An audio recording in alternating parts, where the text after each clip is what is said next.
everyone, it's Susan here with a short reading for you for the week beginning of the 3rd of September. And I'm laughing because honestly, this is like take 303.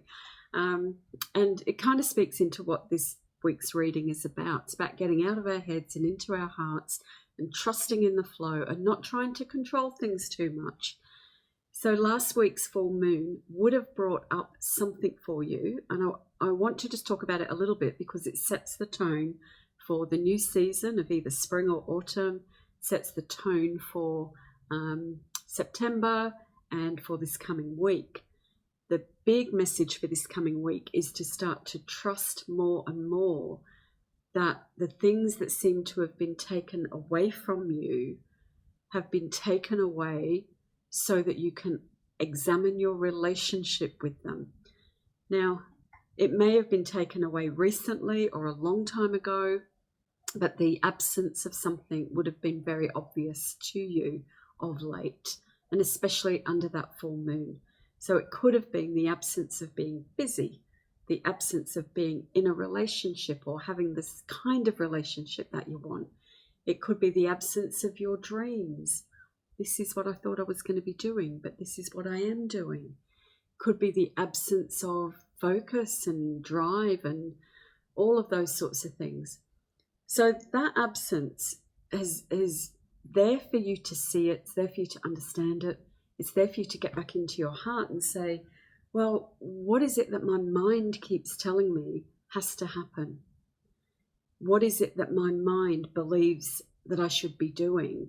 But can I tap into the heart wisdom and allow my heart to guide me on the next part of the journey?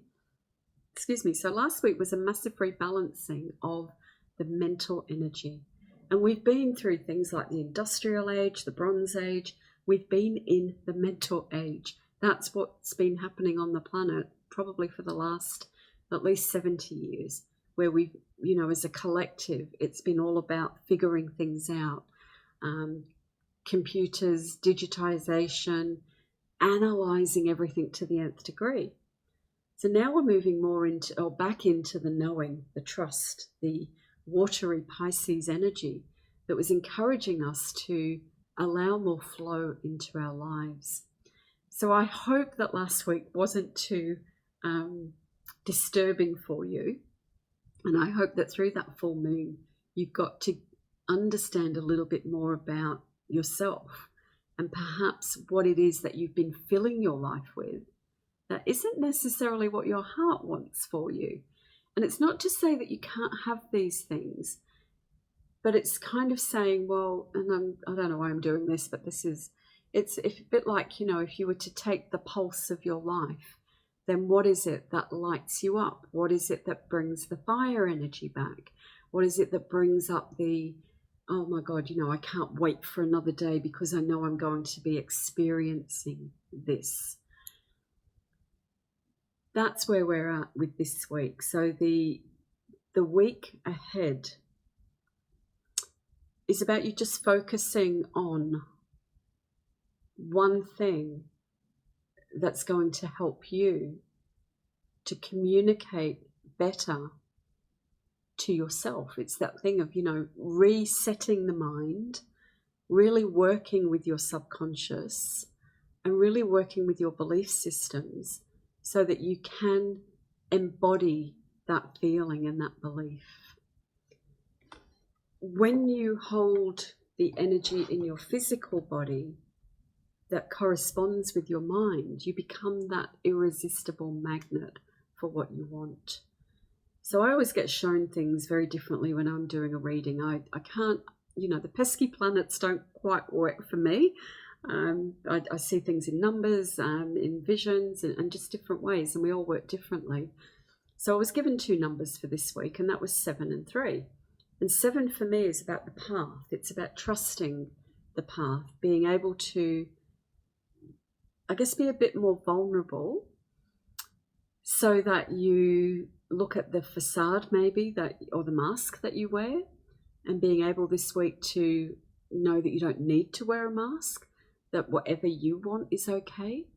Because what I'm observing is that so many people are living their lives based on the expectations of others. And sometimes those people aren't even really expecting what you think they're expecting.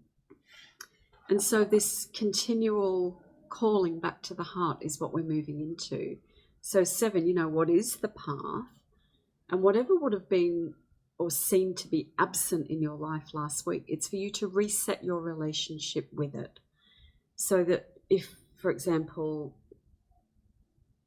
work was not as busy for you as it normally is, or you didn't have that clarity or direction that you're looking for, then maybe say, well, how much mental energy does that take from you?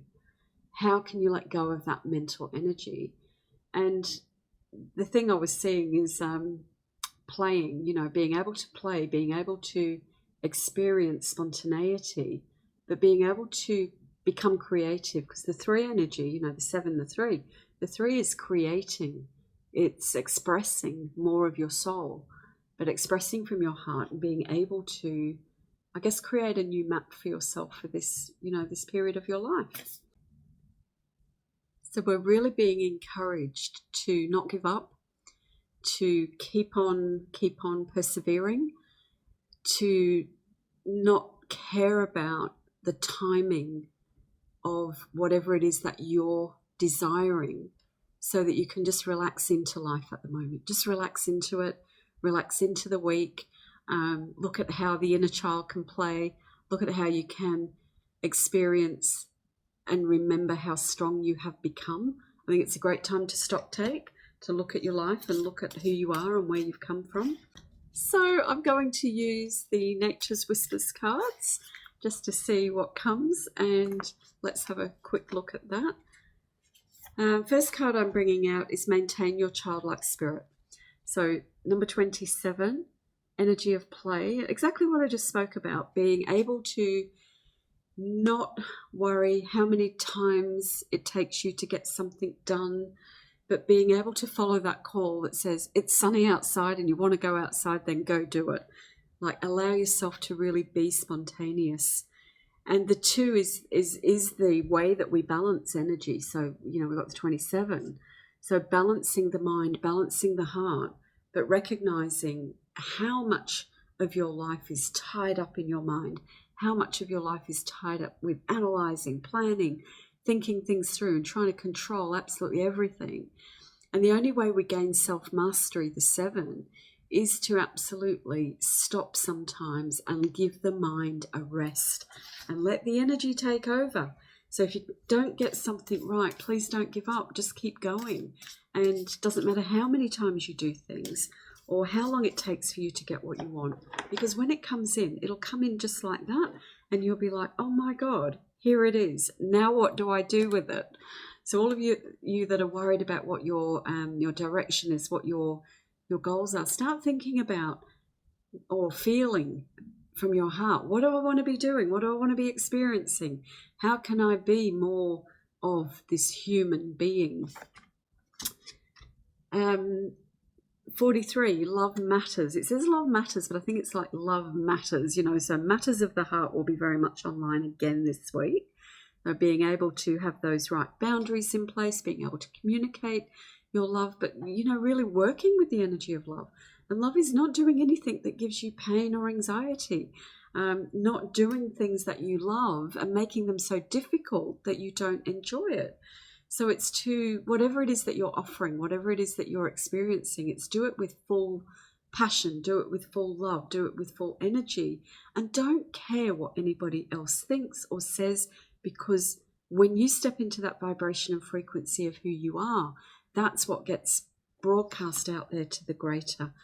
But it indicates a lot of peace happening in that energy of the relationship that you have with you. And I'm just seeing what those things are.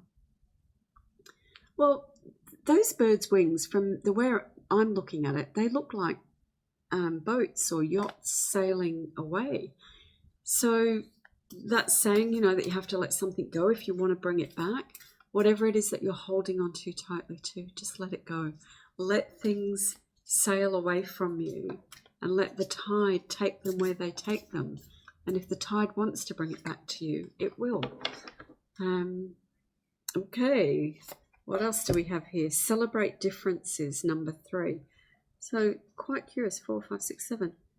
Yeah, so I said I had number 7 and number 3. Well, 4 and 3 in that card add up to 7, and we've got 3. And this one is the celebrating the differences, meaning be exactly what I just said. Be unique, be you. Do not try to be a carbon copy of anybody else, but allow yourself the freedom to muck up, to get it wrong, to let it be something different for whatever it is that you do, whatever it is that you want to be experiencing. This next week, it's about freeing yourself from the cage that you've put yourself in, the cage of the mind. Allow yourself the freedom to make a mess, to make mistakes, to not really know where life is taking you, so that you can experience exactly what you need to experience. And your heart knows what you need to experience. Often we think that if we have a plan and we execute the plan, we'll get the end result. But that's the mind. That's the mind that says A plus B equals C. But you see, what the mind, the logical mind, does is follow a formula that someone else has created. What your heart does is it follows the formula that you need in order to get where you need to go.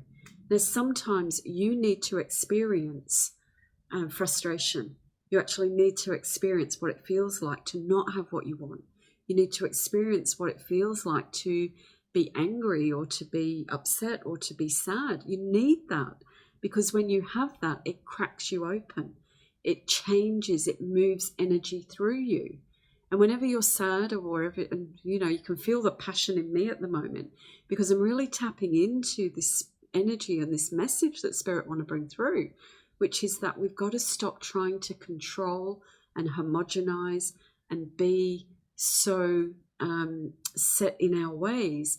And we've got to allow the mess, the glory, the unexpected, the spontaneity, because it's only through that you will shift old energy in your body. You will shift old beliefs in your mind. And you know, if you can do something, and I will say this, the only reason I'm saying this is because I think I have done, like I said at the beginning, take 303. This is like take 444 at the moment, because everything has been stop, start, stop, start, stop, start, until we get into that thing where, does it really matter? It doesn't have to be perfect. You just have to show up. So this week, I encourage you to show up with joy, to cast aside any ideas of timetables or expectations that other people put on you, and to really open up your awareness to the magic of being truthful. And that means, you know, what does your heart really want for you? It might not be what you think you need, but your heart will know, and it will bring you something truly transformational and something magical this week. So I'd love to hear your comments, and I'd love to hear what you experienced in that full moon, because I felt that it was extraordinary. Personally, and I'm just sharing this, I think I had a headache nearly every day for a week, but it just showed me how much has been stored up here and how much I needed to just let go of that, so that the energy of emptying the mind and emptying the energy field can create this beautiful vessel for whatever needs to come in now, or whatever's ready to come in. So that's you, by the way, the beautiful vessel. You know, you are here to receive, and yeah, it's going to be a truly amazing week. So enjoy it, and I look forward to seeing you next week. I know that I'm doing another video this week on the energy of surrender versus defeat, because that's been something that's been coming up time and time again of late. I think it's an important topic. So I look forward to sharing that with you later in the week when the energy is right. So I'm not committing to a day. All right, take care. Lots of love. Bye for now.